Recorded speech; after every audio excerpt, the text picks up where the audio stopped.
Hello hi friends, ఆగండి ఆగండి, మీ అందరికి విషయం చెప్తాను చూపిస్తాను ఫ్రెండ్స్. అబ్బబ్బబ్బో చలి అట్లా ఇట్లా లేదు, చాలా ఉంది ఈ సంవత్సరం చలి ఫ్రెండ్స్. అమ్మో చలికి అయితే తట్టుకోలేకపోతున్నాం ఈ సంవత్సరం, చాలా అంటే చాలా ఉంది చలి. ఇంకా చల్లగా ఉంది కదా, వేడిగా ఏమైనా తినాలనిపిస్తుంది. ఇంట్లో అయితే కందికాయ ఉండే, కందికాయ అంటే తొగరకాయ తెలుసు కదా అందరికి. ఇంకా కట్టెలు పొయ్యి అని తెచ్చినాం, తొగరకాయ అయితే ఉడకబెట్టినాం సాల్ట్ వేసి. ఇలాంటివి చాలా మంది మిస్ అవుతున్నారు సిటీలో, అవునా కదా ఫ్రెండ్స్. సిటీలో వాళ్ళు ఇలాంటివి చాలా మిస్ అవుతారు కదా.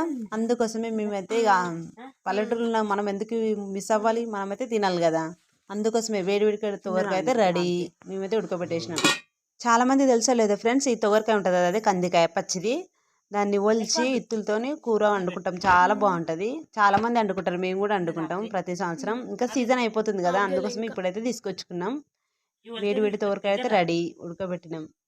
చాలా టేస్టీగా ఉంటుంది. సీజన్ అయిపోతుంది, మీరు కూడా ఎవరైనా తినకుంటే తీసుకొచ్చుకోండి ఫ్రెండ్స్. పాపం సిటీలో వాళ్ళు ఇలాంటివి చాలా మిస్ అవుతారు, అవునా కదా.